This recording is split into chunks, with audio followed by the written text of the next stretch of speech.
I guess we should start. Just remind you that the homework 3 has been released. Is on the blackboard, so the deadline will be next Friday, midnight. So please make sure you submit before the deadline. If you're late, then probably there will be some small penalty for that. So what's the goal today? The goal of today's class will be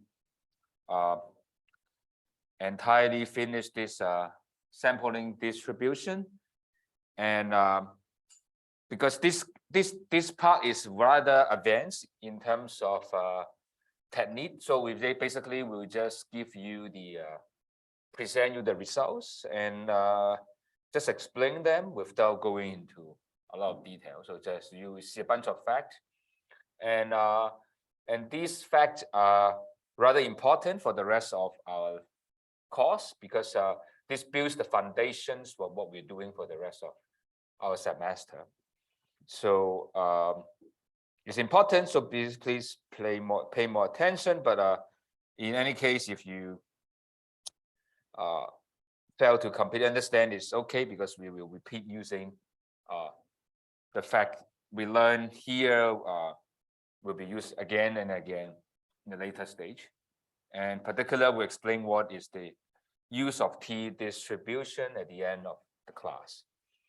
And so sampling distribution, I think last time I covered what it is, right? It's the idea is being that it's each element in the population has equal probability being chosen, and what has been chosen is not affected the next choice. Okay, so it's rather simple. That's why I call simple random sample, and there's very strong property because of with the population of the mean mu and variance sigma square. Okay, and each observation is a random variable, and each one will have the expectation as the mu, variance the sigma square, and covariance 0. Okay, and here we don't talk about kurtosis and skewness and other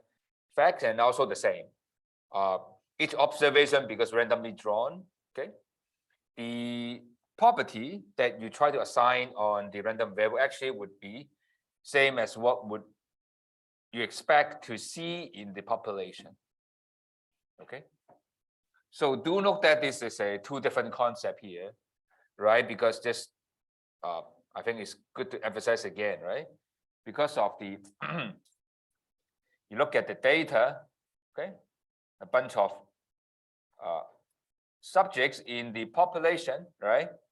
And suppose you say number of packs, okay, and you ask maybe you are interested in looking at a say how many packs they have for people in Hong Kong, right? And what you do is like number of packs, right? And you have 0, and you have 1, you have 2, right?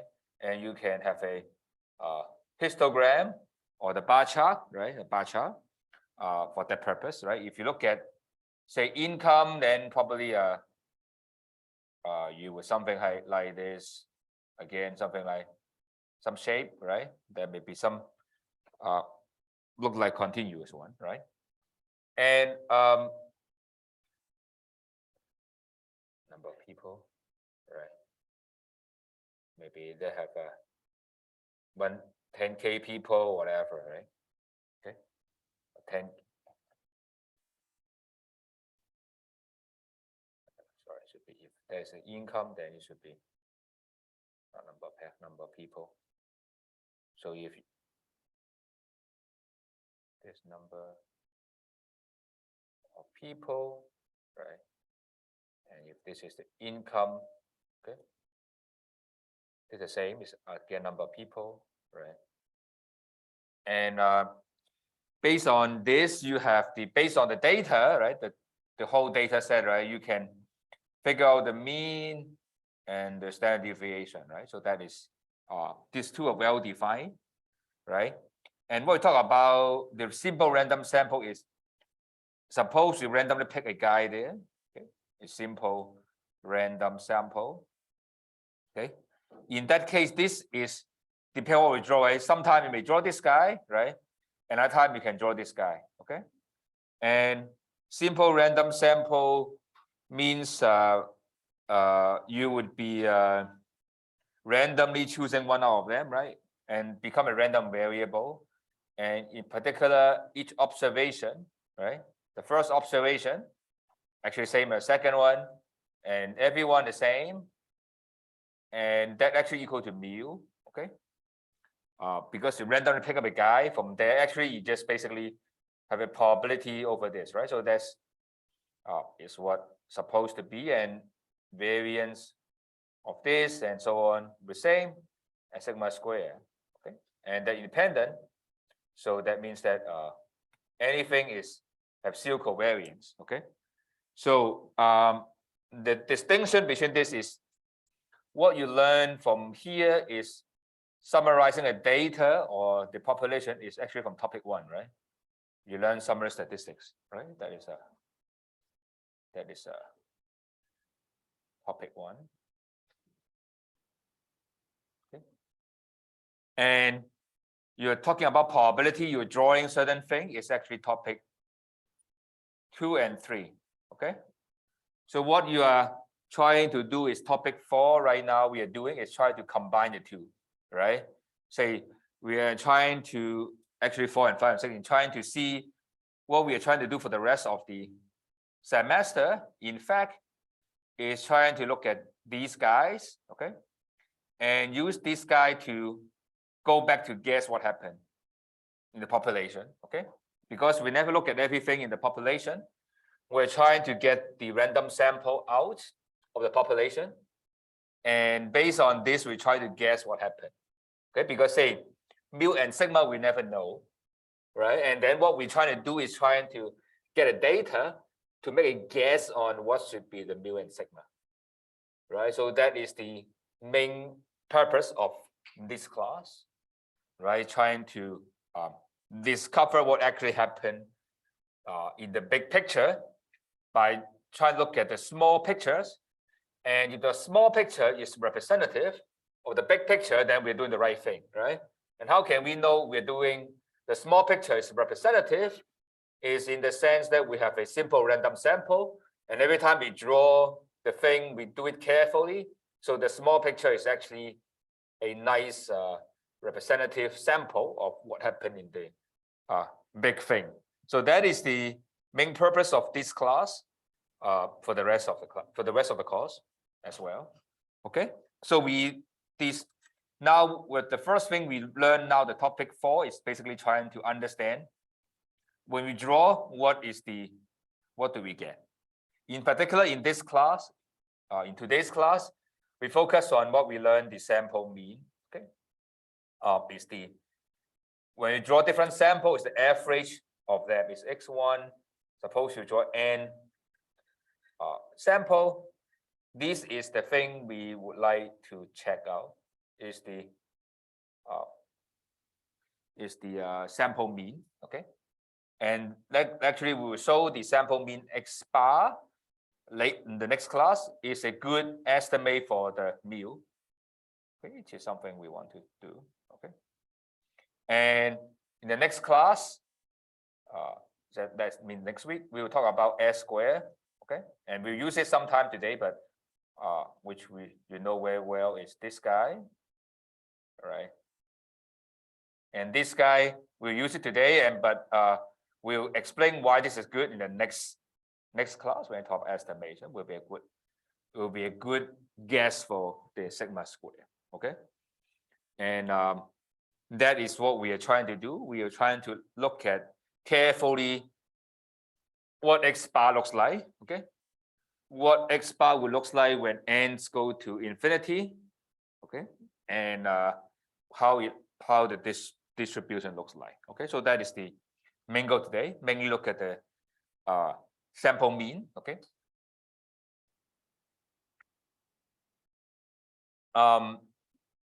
So now let's look carefully about sample mean. I think we pretty much stop here. And the sample mean is a random variable. So be very careful. The random variable, by its sense, it means it depends on a random experiment, which depends on what kind of data you have drawn, right? And to be more clear, right, basically just like the following, right? Just like you have many objects that to be drawn in the population, right? At the end, maybe you just draw this, right? And you can calculate one of the sample mean, right? And you can also have taken this another sample mean there, right? And what do we have here is there are many possible sample mean here, right? And the fact that there are many of them, it's possible that the value can be different, right? So that's why it is a random sample. Okay, it's a random sample. It's a random variable, right? Depends on the sample you have drawn. And so how can we study about this, right? So we learn a random variable, okay? That is, we want to look at several things, right? We want to look at his expectation, right? There are several things we want to study, right? His expectation, right? His variance, that is the first two things we want to know, okay? That's easiest because there's two numbers there, right? And of course, we also want to know this guy as well. What is the probability if this is discrete, right? Or we want to look at his f function, right? Or we look at his small f, right? Depends on what is the appropriate thing to look at, okay?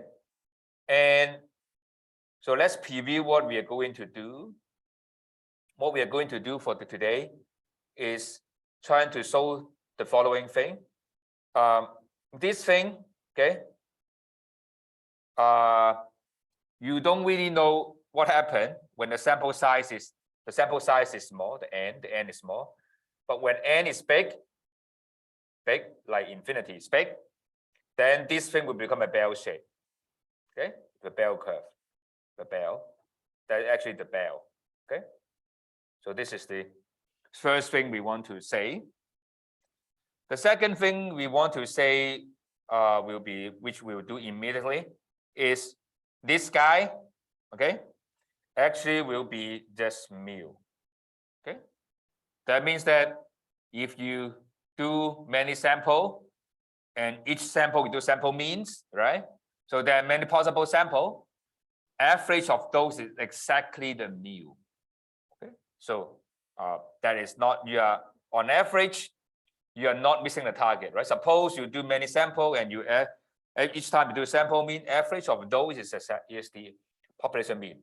Okay, do note that this is a hypothetical case because you never do all the sample, but I just do one of them. But that is the first thing we'll talk about. And the second thing we'll talk about is the variance. Okay, and what's the variance? The variance turn out, okay, to be related to what you observe, sigma squared proportional to that. Okay, and one different thing is that will be a fraction, will be inverse proportional to n.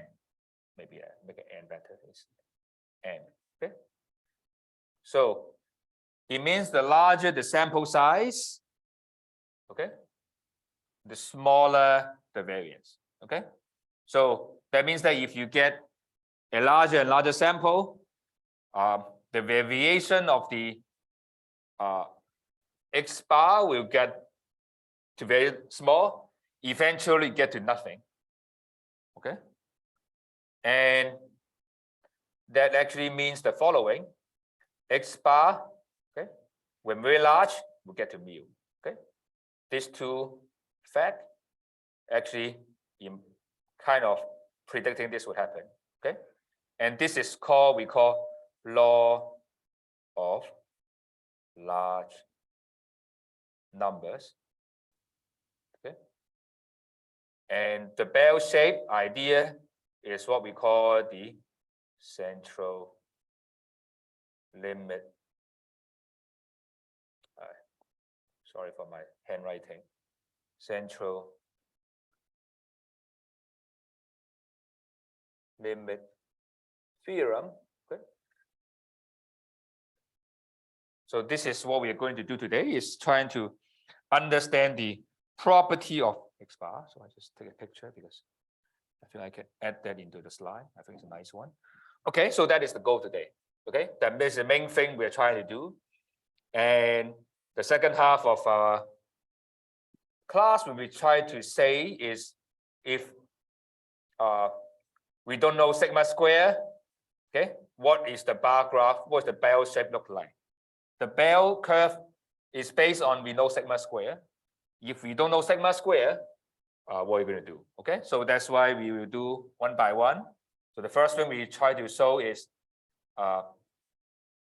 expectation of the X bar is mu. The second thing we show is the variance actually inversely proportional to n, directly proportional to sigma square. And we will show law of large number, X bar goes to mu, and then we show central limit theorem. Okay, and finally we are trying to look at the case if when we don't know the sigma square, okay, we will replace by S square. In that case, what should be the bell curve, bell graph looks like? You say, looks like a bell one, that is the T distribution. So that's basically, you have everything we covered today. So everything will go to in more detail. Okay, so that is the goal of today's class. Okay, so let's get started. Okay, so the first thing I said, if you try to look at is the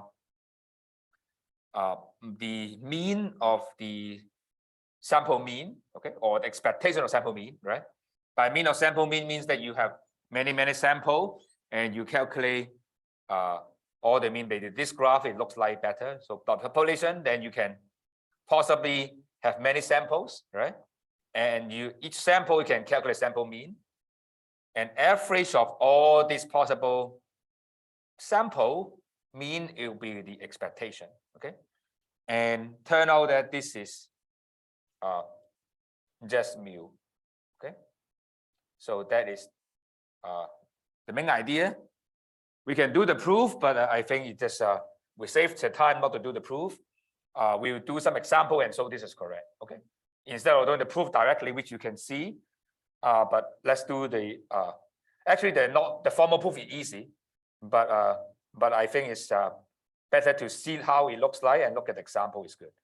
So later you check this out. Is the next class we'll talk about. This is called unbiasedness. Okay,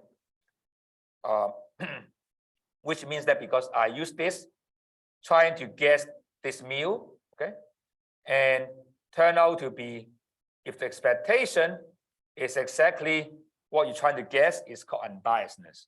Means that you are neither underestimate or overestimate what you want to find. And actually, this is the explanation why we use S square to predict sigma square, is because we will show this is exactly this. So that's why later in next class we will learn why we use n-1 instead of n when you calculate sample variance. It's because this is the guess that is not biased. It's not going to be upward bias, you are lower bias, downward bias. We'll talk about this in the next class, so don't worry. I just previewing what we are doing. Okay, so but before we do that, so let's see the example and try to demonstrate why this is correct, and you will try to give you some idea why this is right. Okay, so we have a population here. Okay, you can imagine that we have income data. Okay, there is a guy, okay, who earned $1. Okay, and a girl who earned $2. Okay, and there's an old man, okay, who, oh, maybe the wrong direction. It's okay. The old man who just, maybe like this. Oh no, I was correct. This should be the yeah, that's right. Okay, the old man earning $3. Okay, So the first question you see here is, you suppose this is what you know, the data, okay? And what is the sample mean, population mean, right? The population mean is basically given by this one, right? Because you just add the 3 numbers divided by 3 is 2, okay? The sample mean is 2. Now, let's do a simple random sample. We just do size of 1, so n is equal to 1, okay? And we just do one sample, so we just get one guy, okay? One person out, okay? If you have one guy, one person, the sample mean just itself, right? So what you draw is just a sample mean. So sample mean can be 1, 2, or 3, right? And if you have one, basically, maybe I just do it this way, right? If you happen to draw on the guy, then you have 1, right? And you have the woman, then you have 2. You have the old man, then you have 3, right? So each one will appear equally because this is what we call simple random sample, right? So that's why we have this probability all the same, okay? All is 1/3, okay? So remember, then these are the different sample you drawn, okay? And the expectation of sample mean we just 1 times 1/3, right? Plus 2 times 1/3 plus 3 times 1/3, right? So this is the case where you draw the girl. This is the case where you draw the boy, and this is the case where you draw the old man, and they're equally likely. And turn out to be the sample mean is 2. Okay. So you can see here they're the same. Okay. This is not the coincidence that happen to be true always. We don't prove it, but I demonstrate it here. The proof is not difficult. Okay.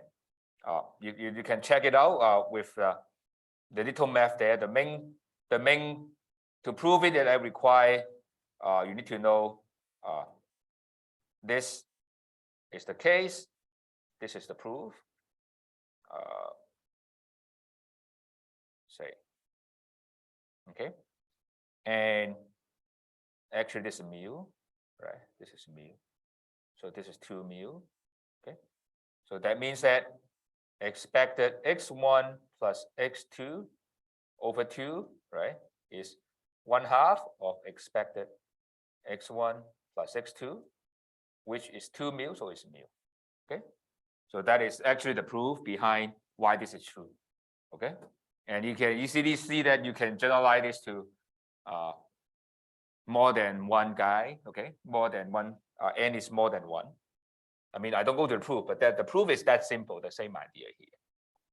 Okay, so I hope I convince you this is true. If you're not convinced, I give you an other example why this is right. Okay, the proof is already in the slide. In the slide at the technical one, the graded one, but I just put here in case you want to know. So here we have the sample size of 2 again, right? Remember the question, the setup we have, right? The guy, okay, who earned $1, okay, and a girl who earned $2, right? An old man, okay, who earned $3, okay. So you do a simple random sample, everyone is being drawn equally likely, okay. So we have 1 and 1, right? So it's possible that he's chosen 2 times, right? So you have 1, right? And if boy and girl, the average will be 1.5 because 1 plus 2 over 2, right? And if you have the boy and the old man, then will be 2, okay? So and so forth, you can fill up the whole table. How many entry of them is 3 times 3 is 9, so there's a 9 entry there, okay? So and then you try to break this down to a frequency table, right? Or probability distribution, right? So each one is having a probability 1/9 because this is a simple random sample, right? You get 1 with 1/9, 1.5 actually 2 times, right? Is here. Okay, so 2 times. You have 3 of 2, 2.5 2 times 3 is 1, right? And what is the average? This is the expectation of this, right? You just multiply, right? X with the P, right? And add them up. Okay, is what you see here. And turn out, I mean, we don't need to do the algebra, turn out to be 2. Okay. So that is what you can see is when you have 2 with the same. Okay. So I mean, I hope I convinced you that this is the case, right? If you really need a proof for this, I can quickly do one again. Here is very simple. The idea is what we have is we have this guy, but this guy is actually x1 plus x2 plus x3 divided by 3. Okay. And the idea is we will use the idea if expectation of a x is expected this guy. So that's why it's 1/3 of expectation of x1 plus x2 plus x3. Okay. And we will use the concept of x1 plus x2 is expected x1 plus expected x2. Okay. So that means that we will be doing this is expected x1 plus expected x2 plus expected x3. So here is just expectation, the sum is sum of expectation.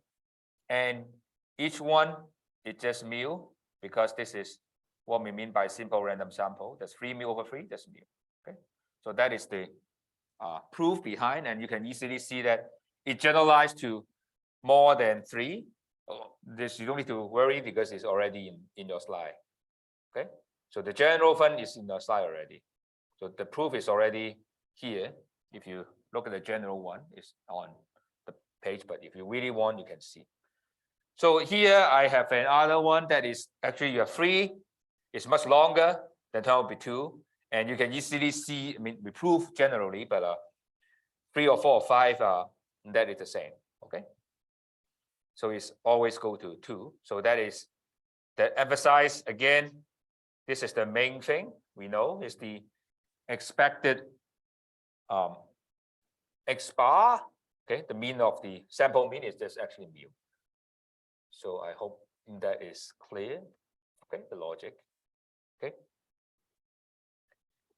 The second one I want to mention, as I mentioned, is we know the mean and we want to know the variance. Okay, there's a second thing we know the mean and the variance, and turn out to be okay. We can prove it the same way, but the proof is rather simple. Okay, it's just this guy. It just proportion is depends on the sample size. Okay, the sample size, and maybe I can show you how you can do it with sample size of 2. Okay, actually for n the same. So I just do once. I mean, it's not important. It's in the technical part, but I just want to show you how you can do that. Okay, I just do 2 of them. Okay. So the next step actually require you to do this one. Okay. And why this is true? Because of variance a of x is equal to a square variance of x. Okay, so that is what it means. And the next step require us to do is to use this idea is variance of the sum is sum of the variance if they're independent. Okay, so this is directly application of variance of sum is sum of the variance if they're independent. Okay, and the last step to use is because simple random sample, they all same as sigma square. So that's why we have 2 sigma square over 1 sigma square. So that's why it's this guy. Okay. So that if you have sample size of 2, you get a sigma square over 2. And you can imagine that if this is n, there actually is an n here. Okay. If you have an n here, there is an n. So that's why it's that is the formula to explain. I mean, you can easily generalize this to more than n of them, right? I mean, the proof is already exactly there, but just to give you an idea why this is true. Okay. Of course, it's a technical, so I'm not expecting you to reproduce it in exam or assignment, but just let you know how it comes about and why we learn this formula, expectation and variance, or why we learn all this. There's some reason behind. Okay. I mean, we don't really need to worry about why they're true, but just to give the idea behind why it's right. And intuitively, you can imagine why this is right. The idea is rather simple. Maybe I'll just draw a picture to see why this is right. Okay, the intuition is rather simple. So you have a data. Okay, the population X may be looked at like this. I don't know. Can be any weird shape. Doesn't really matter. Okay, and we have some variance, right? With some X. Okay. Now what we are looking at is we'll look at the X bar. Okay. What we're going to do is trying to get some number there, right? And get some, we are drawing number from X. Okay. And why we have the variance is much smaller. The reason is being that suppose you have drawn a sample size of 2, say, okay, that's simple. Focus on the case n equal to 2. Okay. Why the variance smaller? Okay. The thing is that you're trying to randomly draw things here, right? Each draw is dependent, right? So it's likely that if you draw one from the left, okay, and it's more likely that you get at the end it got here, right? I mean, although they're independent, but you're getting the same area, okay? It is very, could put it this way. It's very unlikely that you get one is here, one is here, right? You're very unlikely that you get two extreme, right? It's more likely that you, once you get somewhere here, it's more likely to get somewhere in the middle, right? It's very unlikely to get extreme value 2 times. So it's unlikely to get extreme value 2 times. So that's why the variance actually is smaller. Okay. The reason is being that you would be more likely to get somewhere here is more likely, right? It's more time that you end up somewhere in the middle rather than somewhere at the end, right? And the distance between this thing actually gets smaller, right? Because remember, technical variance is actually the distance from the mean, right? And average of this number, even though they're two extreme, okay, even the extreme, what happened is you will get somewhere in the middle, right? So this distance is smaller. Okay, let me repeat the statement is, I mean, it's very difficult to two extreme values, okay? The first argument, right? The second is if they do, average of extreme value actually goes to the center anyway. So at the end, you're close to the center. Is that clear? So there are 2 reasons why this is, why you have a smaller variance, right?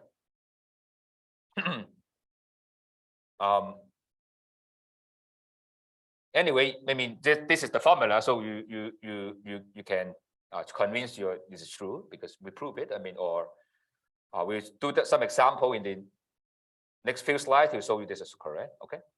The next thing is there's a important terminology. When you read the book, they call standard error. Okay. It's essentially just take the square root of here. Okay, you take a square root. That is called standard normal. So that is what it is. So I'm not going to talk about this because just the square root. Okay, just the terminology here. So the next few slides, I'm trying to convince you again why this is true. We proved it already, but the example would be helpful to convince this is right. Okay.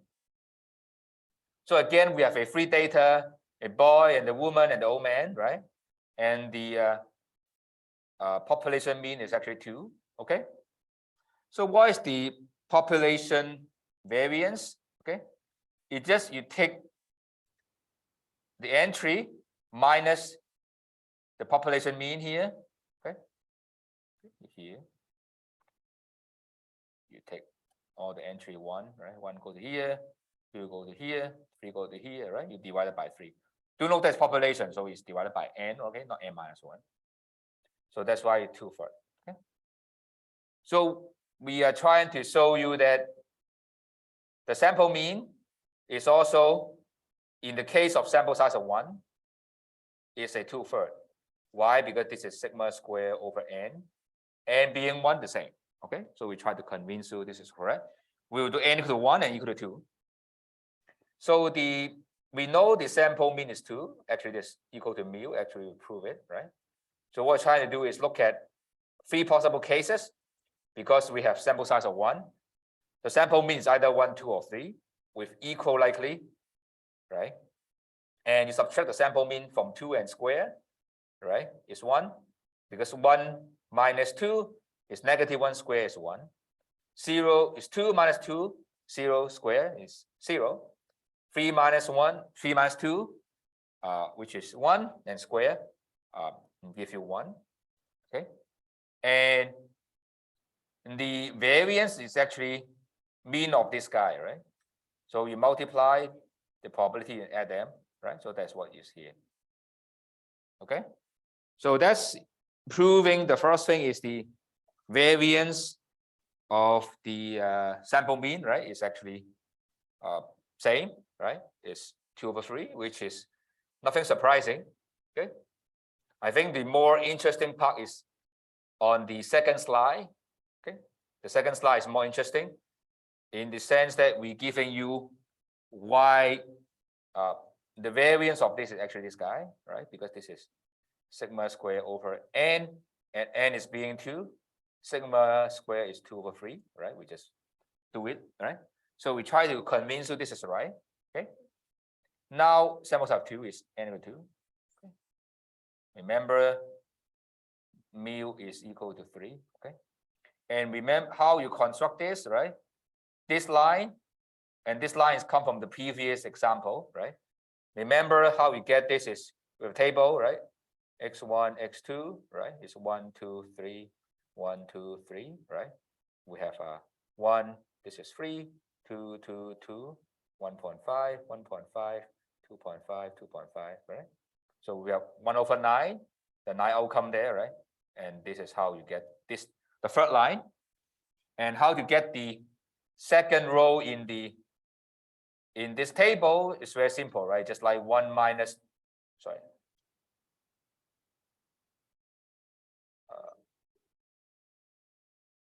Is 1 minus 2 and square, right? Is 1.5 minus 2 square is 0.25 and so on and so forth. You get all of them in the table, right? And calculate the sample mean will be just you multiply, right? Because the mean of the second row, just add them up. Okay, so that is you get this row. Okay, turn out to be will be just sigma square over n. Okay, so that is the proof of this. Is that clear? Is that clear? Okay, so I hope that that you would know what's going on. Okay, just calculation. Again, this just trying to show you the idea why this is right. Okay, and you can also do this for 3. I'm not going to go to the detail, but this actually, so this guy is this over 3, right? So that is proving the steps. Okay, I'm not going to go to every single part of it. Okay, but just showing you that when you increase to 3, the same. You can do to 4 or 5 or 6, also the same. Okay, but I'm not going to talk about this further. Okay, now as we mentioned just now, it's just like we know 2 things. We try to look at the sample mean because that will be very useful things to do, and we learn this is same, and we just learned the we just have shown you this guy, right? What does it mean? It means that when n goes bigger, okay, the variance goes smaller, right? When n go bigger and bigger and bigger and bigger, this guy goes smaller and smaller and smaller, and eventually this guy goes to 0. Okay, so it means that when n is very big, the variance basically vanish, right? There's no more variance. What does that mean? It means that eventually they are very close to each other, right? So x bar and the mu, look at the distance, will be very small. Okay, so that is the main idea here. Okay, is what it say essentially is, if I have a sample, doing a random sample, if I do big enough sample size, very big, very big, very big, I do the sample mean, okay, it will be exactly equal to the, or very close to, equal to the population mean. Okay, in other words, it means that if I have enough time or resources, I will eventually discover the truth, right? Or not too much different from truth. I mean that closer to truth will be very different from truth will be very unlikely, because the variance is go to 0, right? So because there's not much deviation from the data. Okay, so that actually you can generalize this idea. Okay, formally we will call law of large number. Okay, it essentially said the following. Look, very complicated. It just means that the distance between the sample mean and the population mean, okay, must be less than any number you can imagine. Okay, the probability that would be this thing is true is the limit is always 1. Okay, looks very tedious, but it just basically means you can imagine in your head it's just mu. It's just saying that x bar will be very close to very close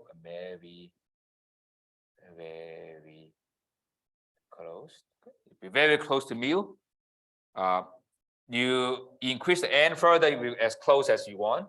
Okay, okay, that's the probability that deviate from that will be impossible. Okay, it doesn't mean that it exactly mu. Okay, although it's still probability, it still has some probability that it will still possible. Okay, although probability will be 0, that it will be deviate from mu. Okay, but it's possible. It is still possible. Okay, but it just means that it's close enough to say that the same, right? If you okay, is that clear what we are saying? Okay, and that is the formal statement is a little bit complicated. Okay, as later you will learn that many ways you can put limit. You can put limit inside the probability or outside the probability. That would be a lot of things, but we are just saying this statement. Okay, so we know that this is called law of large number. It's kind of learning, right? Idea is like the idea of induction, right? We keep learning, drawing a sample. It's like we learn and more, right? Each day we learn more and more about certain things we want to know. We collect data, and here what it said is we keep collecting data, okay? And at the end we should learn the truth, right? In philosophical sense is what it's saying, right? Because as long as what we learn each time is independent, and then things are nice, then we learn the truth, right? We never will be trapped in some bad stage. Okay, so that is what it means. Okay, so there's a proof. Trying to prove it is not complicated, but you rather require some math, but I would try to skip those. In case you want to learn, you can just go ahead to see, but the main idea is not very difficult. Okay, so before a break, I want to talk about the other theorem, because law of large number and central limit theorem are basically the core of this class, I would say. Okay, because this is the two main things in this class that you should remember, because you try to talk to people properly when you learn from statistics class. The three things probably you should bear in mind. First one is the Bayes theorem. The second one probably is the law of large number. The third one is central limit theorem. These three are, I think, is the key of this course. Other are very technical, but these three are the central idea of the class. So what does that mean here? Law of large number first said the sample mean eventually close to this guy. So this guy eventually very close to. Okay. And but this is just like eventually close to, right? But how it looks like as it close to the mu. Central limit theorem we don't prove, but what it means, what it says is the following. Okay, it's very important. Maybe I just have it open and new because it's important. Okay? Central limit theorem said the following. Okay, the x, okay, can be any shape. Okay, and x bar, okay, would be somewhat following this kind of shape because but with smaller variance, right? Because variance is smaller. Okay, so that is when you try to draw some sample here, calculate sample mean, that is what you get from this graph. Okay, it's like smaller variance. Okay, how it looks like, it can be similar to what it looks like, but smaller variance. Okay, and the key here, the central limit theorem, what it said is when n is very big, okay, very big, okay, regardless of what the green looks like, at the end you have a bell curve. Okay, and you can say this is mu, okay, because the original one has the mu thing, okay, and sigma square, and this will be sigma over again, so over n, the same thing. Okay, so that would be the key thing about the central limit theorem. Is powerful in the sense that the sample mean, okay, regardless of what individual underlying data looks like, I don't need to ask this question. At the end, the sample mean, if you take a larger and larger sample size, okay, it will eventually become a bell. Okay, and of course, when you get n bigger and bigger, right, the bell will be getting shrinks, right? Okay, the bell is shrinks. At the end, it shrinks to nothing. That actually, when it shrinks, right, that actually the idea of a law of large number, right? Okay, so let me repeat this before we break because I think this is important. Okay, central limit theorem, what it's saying is we have a original population, have certain mean and variance, and looks like very weird shape. We don't need to care. Okay, and we do simple random sample. Okay, simple random sample, and we draw of them and calculate sample mean. We'll get another shape. I don't know, it looks like this. Would be more condensed one, right? And this one we still have the as the mean of this is also mu, right? And the variance is smaller. Okay, the shape I don't know because when n is 1, right, it's actually the same as original, right? But when you have n is more, then actually it's more compact, as you see the example. Okay, it's more compact, right? That get more compact. And now the question is, it's hard to know what's going on, but statistician is very clever. They look at the case when n's go to infinity. Its sample size is very, very big. And in that case, it will be a bell shape. Okay, the bell shape. And of course, the bell shape is keep compressed, eventually become a line. That is called the law of large number. But central limit theorem said before you collapse to a line, it's keep going, is a bell shape.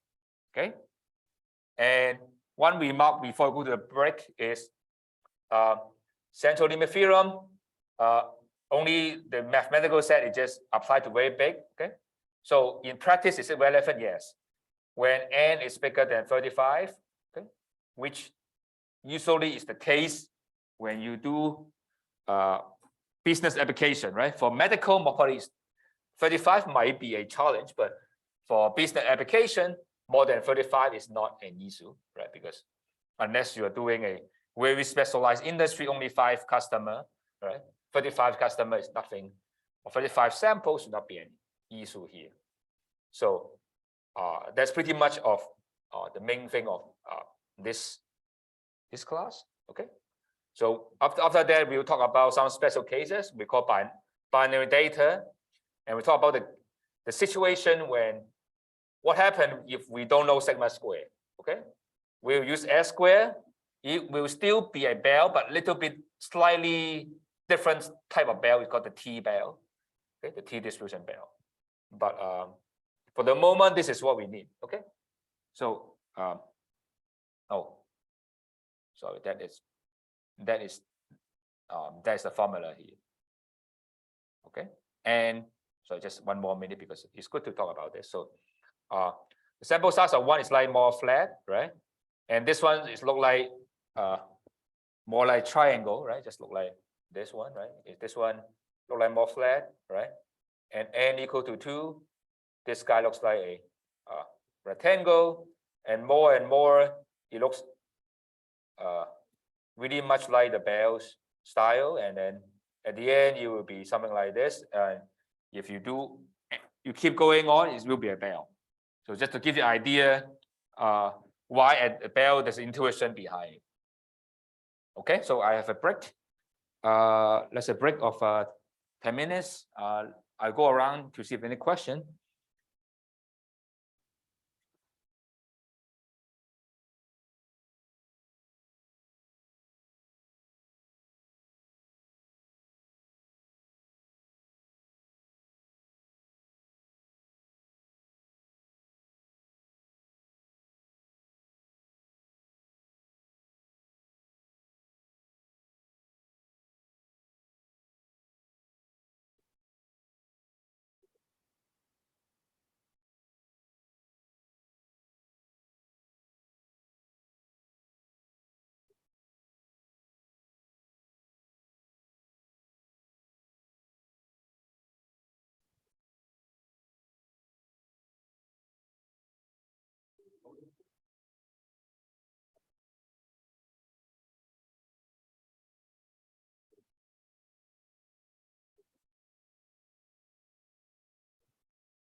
So, hi. So I guess we should resume, but before we do that, I think it's good to look at this again because I like this graph. Okay. Yeah, I like this graph, so I'm going to take a picture because it might be useful for me to add them in the future slide. Okay, because they summarize actually what we have just covered right?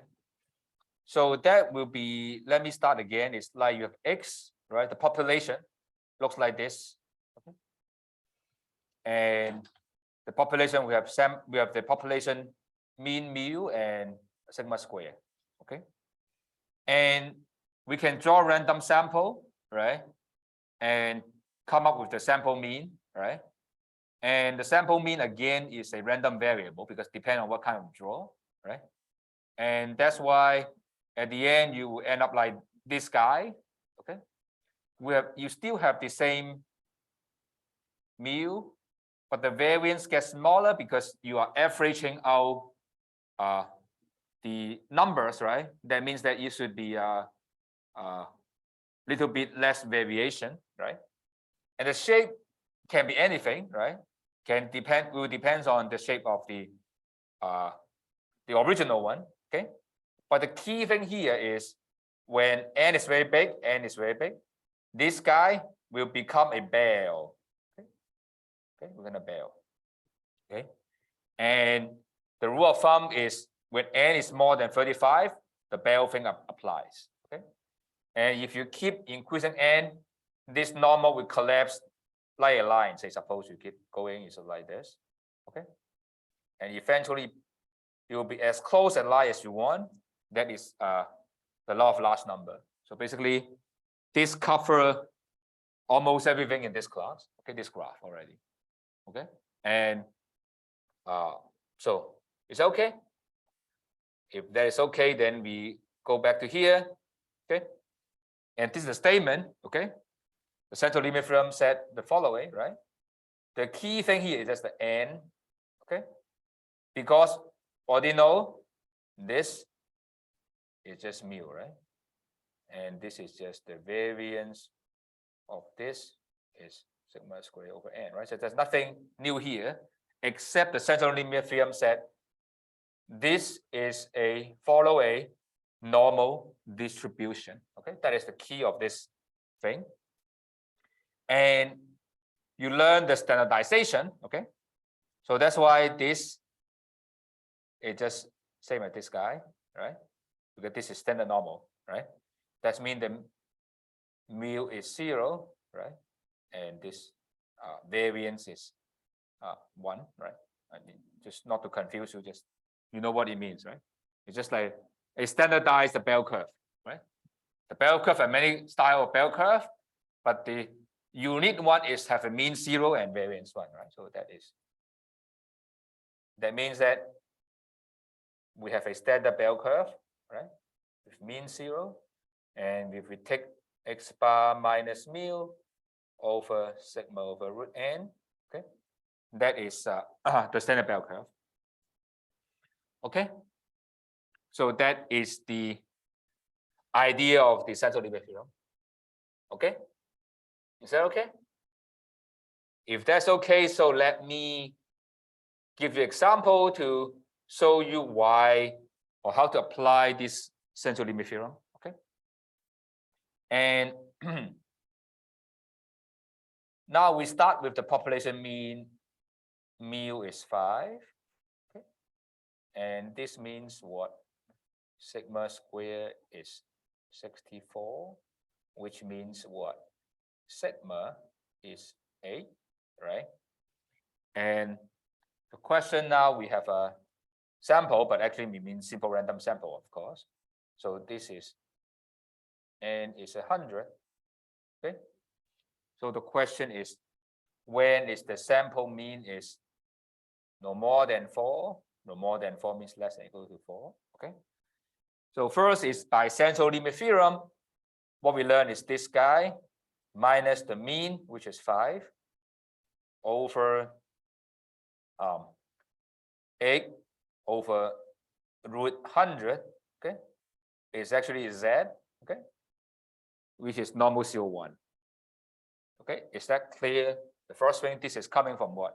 This coming from central limit theorem. Okay, I mean this is CO1, right? I mean I guess it's clear what do you mean by z, right?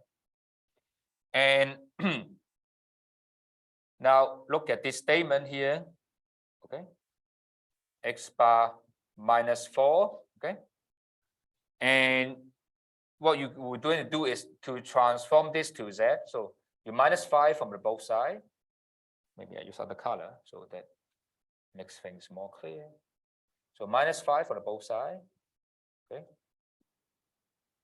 And that would keep the inequality, right? That is what you learn. You subtract the same number from both sides. Okay. And also you divide both sides by the same number. As long as they're positive, that inequality will still keeps there. Maybe this is not a good color. I guess maybe use black. 8 over root 100. Okay. And we know this guy is actually Z, right? So that is how you get this statement here, right? You subtract and divide, okay? On both sides, inequality will remain the same, right? So this one is -1, right? Over 8 over 10, okay? And this is 4 over 5.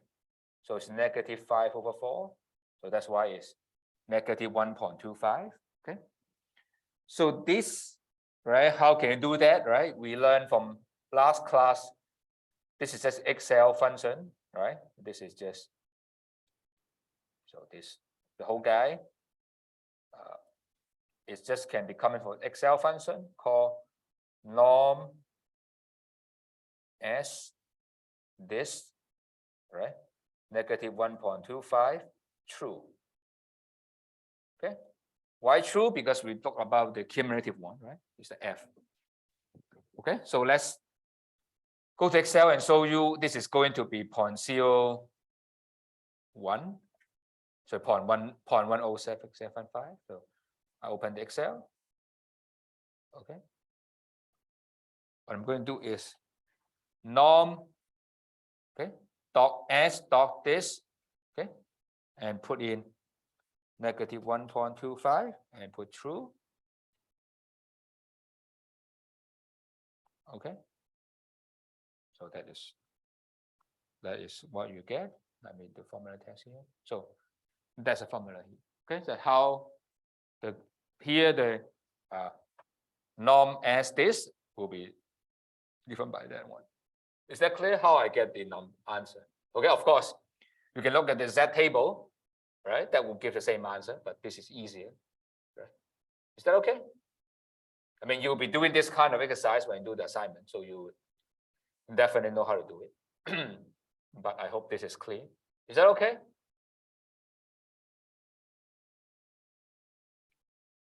So probably you ask why we care about this number. It will become clear in the next very soon you understand what we're doing, but it will be something in the next class. Okay, next week you will know why we do this operation, why we care about the sample mean is more than 4, less than 4. So one of the reasons why you care about this is if you get the sample mean is too far away from 4, you will be questioned your assumption. Okay, so the question here is the following. Okay, the idea why this is important, actually we will talk about this, is called what we call the hypothesis testing, which we cover in November. Okay, we cover in November. So why is important? Because someone just claimed, I don't know what's the X. Okay, the claim mu is 5, right? Sigma squared is 64. So this is the claim. Okay, this is a claim. Okay, and you want to, because this is given here, but you never know this is true, right? And as many of you is accountant here, right, or future accountant here, right? This is the claim that made by the client, right? You want to check this claim is true or not. Okay, the claim you want to check is not the whole thing, but you just focus on this claim. Okay, suppose you know how the sigma is, but you want to check out the sigma, probably you know, but you don't really know the mu. Okay, So how do you check this, right? The ideal hypothesis testing is saying that, okay, if assume you are right, okay, what you get is by central limit theorem, right? It said something like the bell, right? Central limit said the following: if mu is 5, right, and it will be sigma squared over n, right? So the idea is being that what we get is 4, right? Suppose we get 4, okay? If we get 4, all right? Are we going to say 5 is wrong, right? The idea is if you get, say, for example, you get the number of the mean is 0 or 1, then probably you say it's too far away, right? But you probably will ask, how far is far away, right? You want to say, if for what you found and what you're supposed to claim to be is too different, right? The distance is very large, then you would say it is wrong, right? And you try to query what the client would have said. So how do you do in hypothesis testing? Is the idea is the distance is not the absolute distance. Instead, we look at this area. Okay. The reason is being that if distance is long enough, this area is small enough. Let me repeat the statement. If this is big, this will be small. Okay. When big, then we will question this, right? So if this is, that's why we need to calculate this probability. That's what we are doing here. We calculate the probability of this guy, right? This is like 10%. Maybe you try to jump up, okay? Usually the rule of thumb is like you learn is 1% or 5%, okay? 10% also fine, but 10%, 5%, 1%. If this area is small, so small, then you would query, you would have doubt on why the claim is 5, okay? That's actually the idea hypothesis testing, okay? That is what we do in November, but just to give you the reason why we're doing this, okay? So as but we will do more carefully later. But that is the main thing we want to calculate this, okay? But don't worry, you learn about this later, okay? So just to preview what we're doing in November, okay? Is that okay? Now we before we proceed to look at a little bit more detail of the bell curve, we want to focus on one thing. Is the main thing about why we want to look at the binary data. Okay, the reason is being that in the bell curve, right, we need one thing, right? This guy has normal of mu sigma squared over n, okay? And the problem, as I just done in the example, is we need to have knowledge about sigma squared, okay? Which is sometimes is not available and sometimes difficult to obtain. Sometimes it's okay. When you look at the accounting data, we look at the, say, look at the income, you can look at where income over the years to estimate the sigma square. Maybe it's okay to do so, right? Maybe in some application, you can obtain sigma easily, okay? But in some other time, you may not, or it may be safe to assume certain sigma from other knowledge, okay? But there's a special case when we talk about binary data. We don't have this problem, okay? It'll be more clear. Binary data, it will be much easier, okay? What's binary data? Actually, you face that a lot of time. The data is either 0 or 1, okay? What is this? 0, 1 represent the following. 1 means yes. 0 means no. So the question is actually, do you like pegs? Yes or no? Do you like Mira? Yes or no?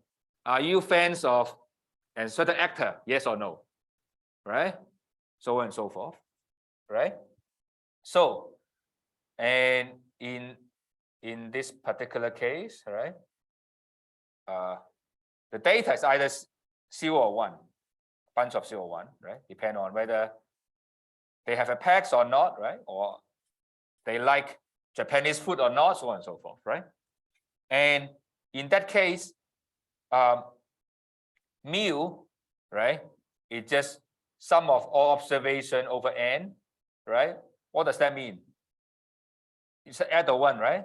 And 0 is not there. So actually it means the proportion of 1, right?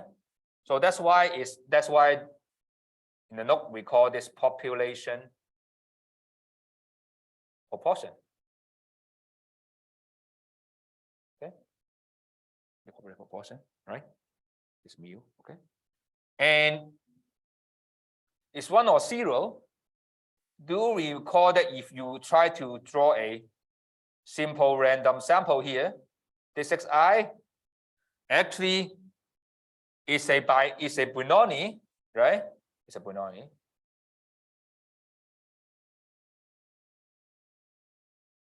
Bernoulli with success of actually we have a notation. This is also called pi, and that means it's Bernoulli. So that's why expected xi is just pi, right? Because Bernoulli is just given by this, and the variance, right, will be just pi times 1 minus pi. Okay, so that is the slide, what the slide said, right? So the slide would say the following: because either 0 or 1, and you draw each one, right? We randomly draw a guy, the probability will be just pi, his 1, right? So that's why you have mu is pi, sigma square is pi times minus pi, right? Is that clear? Is that clear? Of course, you can prove it. I mean, we can prove that it's easy to prove, but from Bernoulli, that's actually what it looks like. Okay. So the key thing here is binary data is a special case. So everything we learn applies. Okay.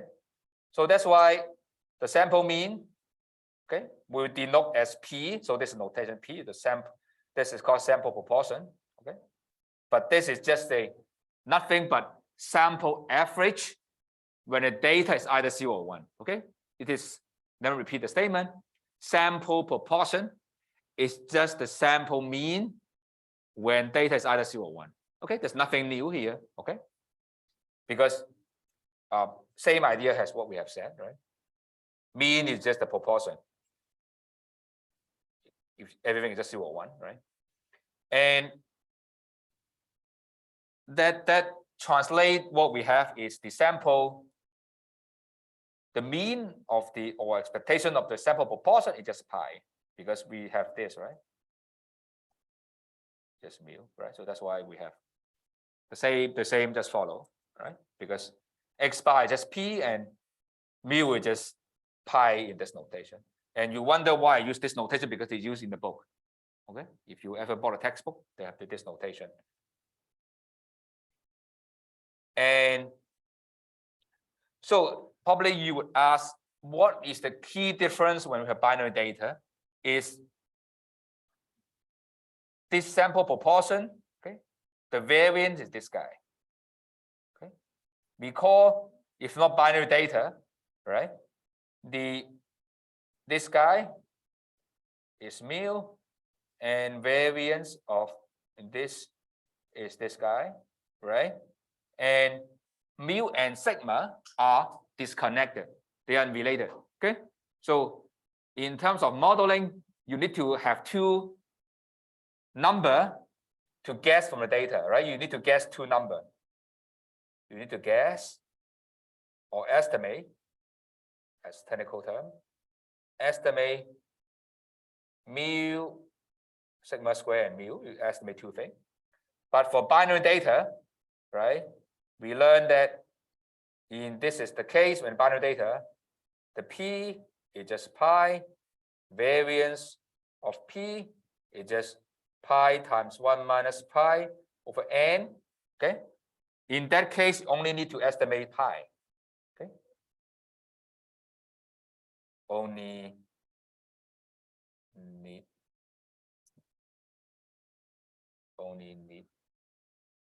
to guess pi. Okay. So later you will see when we only to guess pi, that would make things much easier. Okay. And and because we don't we need to guess this guy. Okay. Okay. So that's why we cannot use bell curve directly. Okay. This one we can use bell curve. That's no problem. Central limit theorem already will give what we want. Okay. And but central limit theorem doesn't give what we want here. We need some adjustment because we don't know sigma square. Okay. We need to replace sigma square by s square. Okay. And in that case, it's not the bell curve. Okay. But we will learn it's like a somewhat we call T bell, maybe T bell is a good idea. T bell. Okay. It's not a normal bell. It's not a Z bell curve. It's a T bell curve, right? We learned the T from the last class. It's like it's also like a bell, but it's like a much bigger wings, right? It's a much taller. Okay. So will be clear in the next week why we distinguish the two, because for one case central limit theorem applies, for the other case we need something more. Okay. So the remaining time I will talk about after the example of this. I'll talk about why we need this more. Okay, we will talk about this guy, how we do this one. Okay. Any question? Any question? Because this is the goal of today. Okay. Is there anything? If there's no question, then let me. Is there a question? Okay. If no question, then we go to the next. Okay. As I said, this bell curve applies because you said we replace everything by the bell, right? So this is the mean, this is the variance. The key thing is this guy, normal. Okay. So and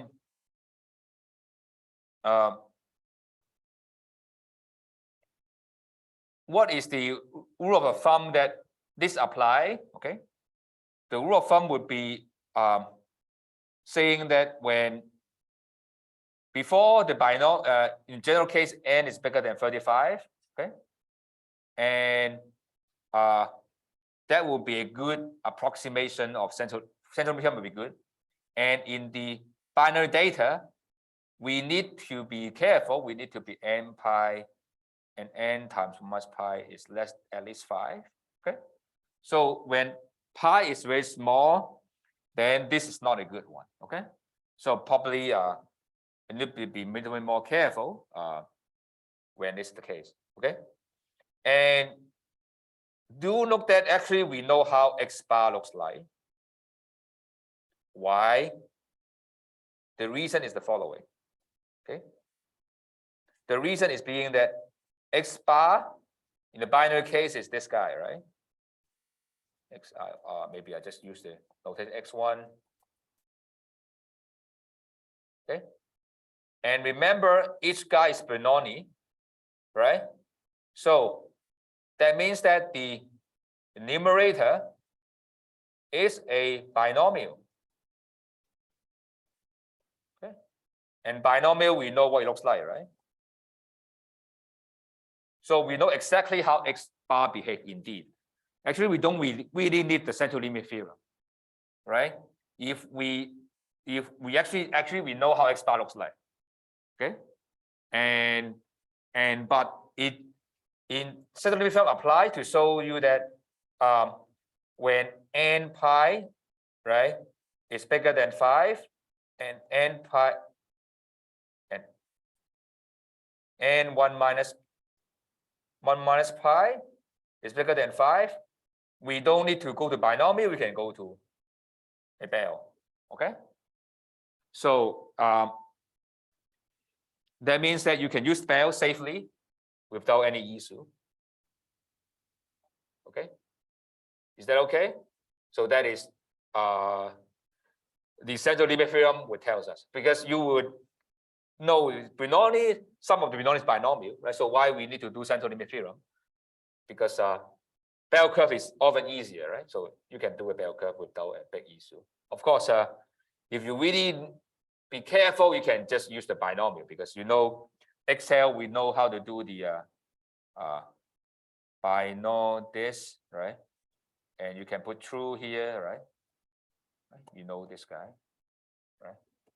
And I guess that's not an issue, okay? But just telling you that you can use the central limit theorem to do that, okay? This is central limit theorem. Maybe I should put central limit theorem here. Okay, central limit theorem applies. So now here I think it's I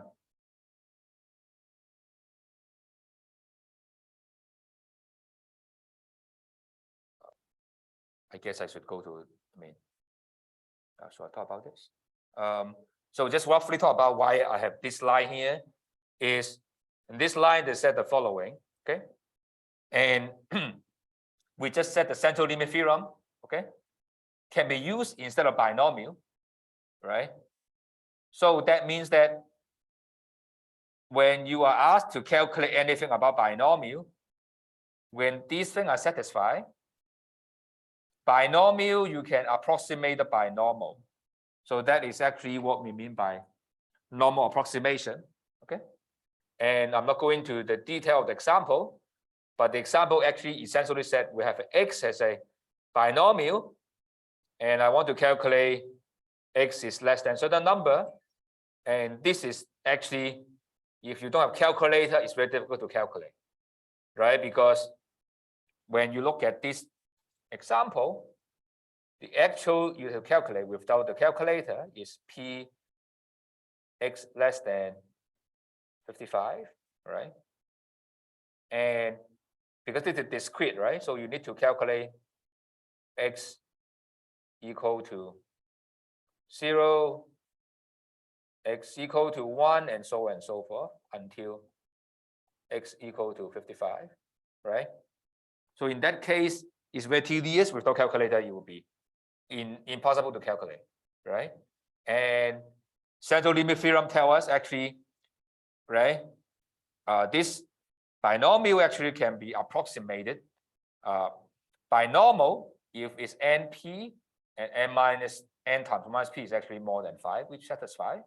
So that's why here we convert this to a normal and do all the calculation. Okay, and I'm not going to detail for this slide. Actually, you know how to calculate. I don't go over there because they are not very important because you never use the binomial approximation because the calculator actually gives you everything now. Okay, but it does show you that central limit theorem in the old days actually is very powerful, right? Because when you calculate binomial, actually, if you don't know how to do it, you can calculate the normal. But that is not the main key of today, so I just skip. Okay, so so here comes the very last thing of our class. Okay, is this guy. Okay, now we go back to, let me send you back to this line. Right? It's very powerful. The central limit theorem tells us that regardless of what it looks like, okay, this is always a bell curve. Okay, this is always a bell curve. But the problem is, okay, do we know sigma square? Okay, if we don't know sigma square, everything is just remain hypothetical, right? So how can we proceed from here? Okay, there are many ways to proceed. Okay, the first thing we are trying to do is we don't know sigma square. So what about replacing the familiar one? We know the sample version, right? How about this guy? Okay, is it going to be normal? Is it normal? The answer is we don't know, actually. We have no idea. We absolutely no idea what's going on. No idea. Completely no idea what it looks like. It can be anything. Okay? It can be anything. So how can we proceed from here? Is we need to do one more step. Okay, we need to make some assumption. Okay, what's assumption here is we need to make assumption that the original was a bell curve. Okay, so to proceed, this is one way, not only the way, but there are many ways to do it. But one way to do it is instead of green is the one we start. Okay, we start with this is the bell shape. Okay, we start this bell shape. Okay, and if we start with this bell shape, okay, this is also a bell shape. Okay, because bell, remember the thing is sum of the bell is also bell, right? So bell average is sum of them divided by bell is also bell, right? So, and if you do so, okay, if you do a bell, okay, you would be coming to here. Instead of a bell, is another thing we call T. It's a T distribution, a T bell. Not a Z bell, but a T bell, okay? And a T bell is very similar to a Z bell, right? A Z bell look like this. This will be a Z bell. Okay. Standard normal bell. And the T bell will be just a little bit fatter on both sides, much less shorter the center, much fatter the two sides. Okay. So we have a T distribution. Okay. So that is the main thing of today. But let's go to the detail. So that's the main idea. Okay. Let me repeat is we will start with a bell at the population and the sample will look like a bell. Okay. What's the gain of this is we don't need to know sigma square. We can replace it by S. Okay. Then everything will work, and then we need to change to the bell. Okay. Do note that the T bell and the Z bell is very similar, right? And indeed, when n go to more than 200, okay, when n is more than 200, and the T and the Z are almost the same. Okay, so that's why when we have large sample, there's no difference anyway. Okay, so let's go to the more detail what we're doing. Okay, so we have mean, mu, and variance sigma square. So this is what we call normality assumption. Okay, so we can't start from arbitrary thing. We assume it's normal. Okay, and in reality, this is questionable, right? Because you don't really actually know they're normal or not. Okay, so you're never able to prove certain thing is normal, but you can look at the evidence whether they support normal or not. Okay, if normal, they should look like, I mean, there's some tools we don't cover in this class, but there are many tools you can check whether they're normal. Okay, but we don't have time to cover those. But if look like a bell shape, you can plot it. It's look like a bell, then it's fine. Okay, but anyway, the way to check is because of how to check. One way to do is because if you assume the origin is bell, right, then the data should also look like bell, right? Because the data you random sample on this one, right? So each data you get should look like a bell, right? So if the sample looks like a bell, then probably it's okay. So let me repeat this statement, okay? Because the origin is a bell, right? So you collect the sample you have, just the sample you have, plot it. If you really look like a bell shape, then it shouldn't be an issue. If it doesn't look like a bell shape, right? If you look like the data you get is look like this shape, then you're okay, right?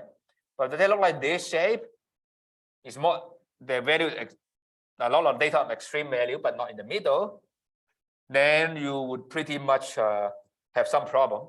Okay, then what we learn is will not be very good. Okay, of course there are many ways to handle this kind of situation, but it's not the thing we focus on.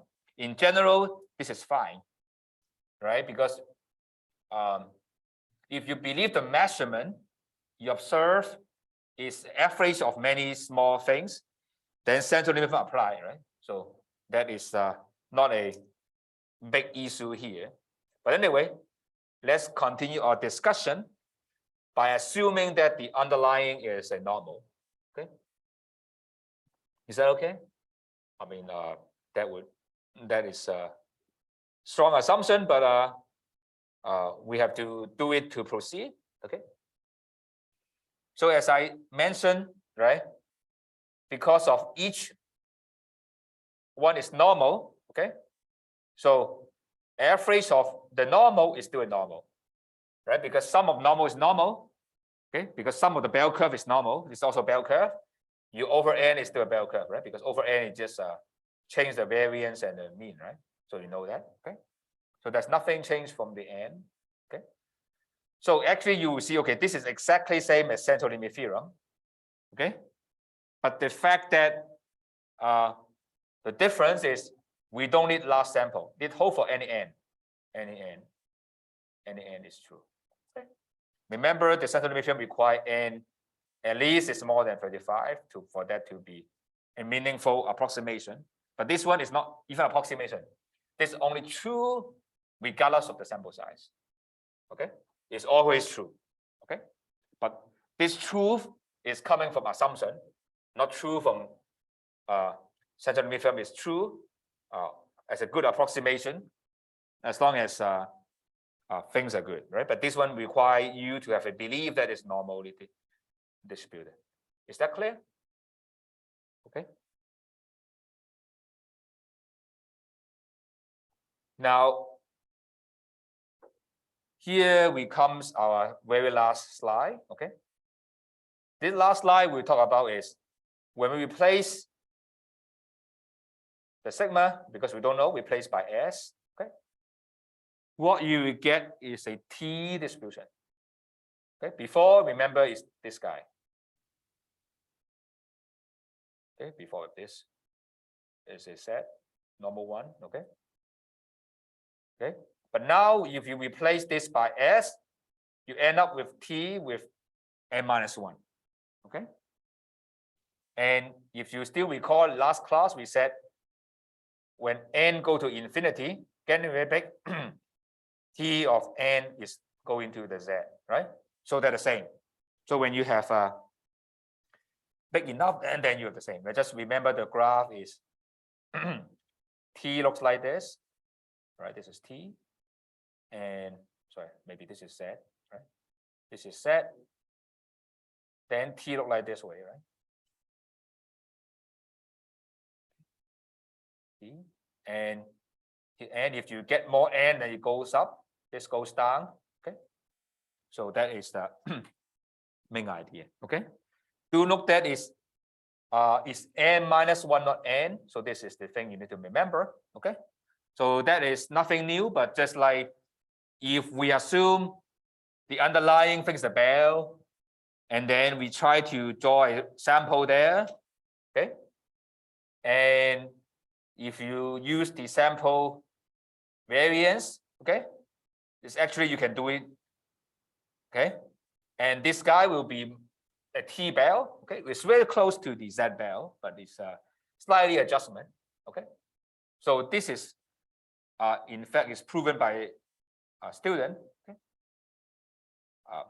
Under plain name student, so that's why T is here.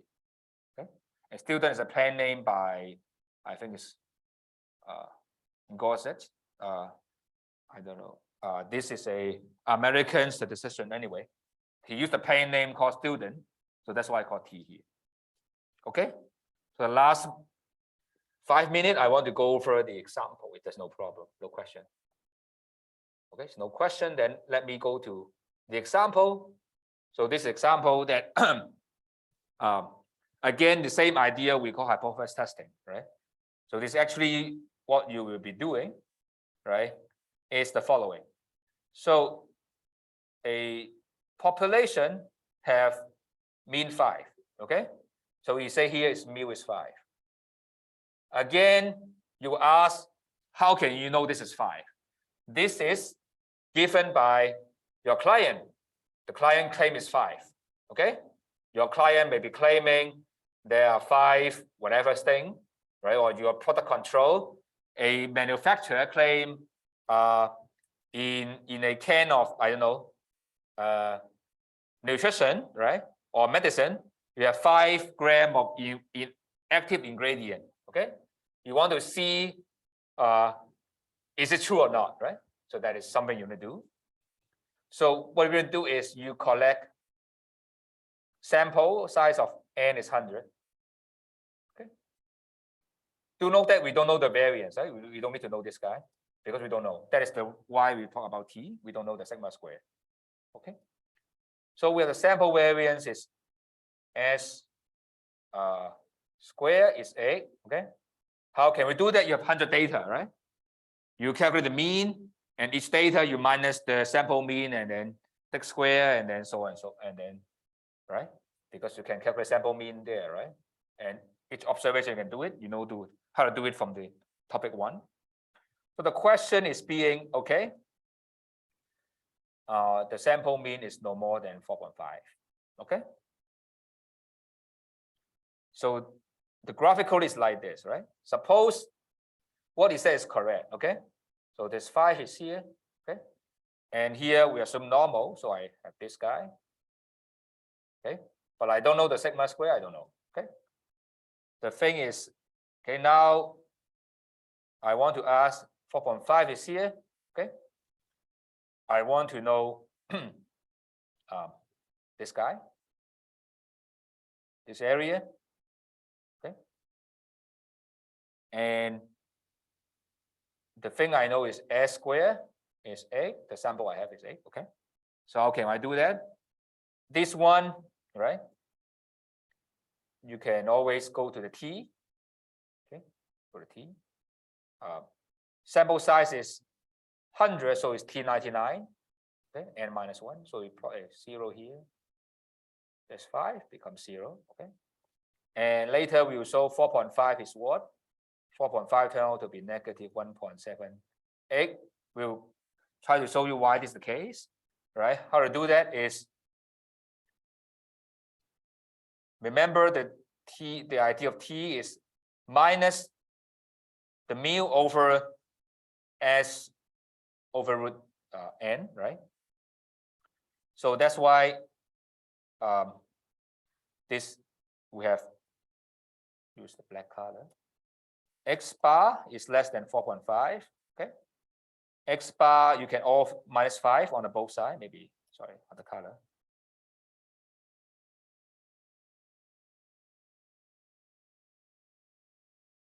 .5. Okay. And we have minus 5, minus 5. Okay. And minus the mean mu. This is mu, right? And then you would be dividing, okay, 8 over 100. Okay, take a square root,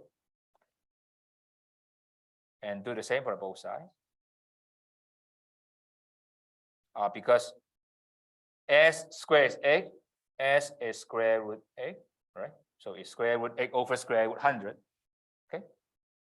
So we call this is T, right? This is what they proved the important theorem. This is T99. Okay. And this guy, right? It's just negative 1.768. Okay. And this is just using Excel. We just T doc this negative 1.768, 99, true. Okay. So that is, then you will get 0.04. Okay. So that means that this area is like just 4%. Okay. So if you try to do hypothesis testing, the guy claimed 5, you get 4.5, the sample variance is actually 8, then you would just say, okay, it's so small that either I would not accept what the client told me. I would do a further testing to see whether this is the case. I have reservation when I write audit report, or if I'm an audit or quality control guy, I will say, okay, this is not what you claim, right? Or you're the consumer counsel, you jump up, say, okay, that's not true. So let me finally just spend 10 seconds to show you this, right? I go to Excel because I want to show this, and then done. I'm done. I just show you the Excel. P this, okay, 0.1768, and then 99, and then 2. Okay, so that gives me the 0.4. So that is there. That's formula here. Okay, so I guess ends today. I'll see you next week. Maybe I go back to this slide if you, in case you haven't finished copying. I'll see you next week. With a question, you can just ask me.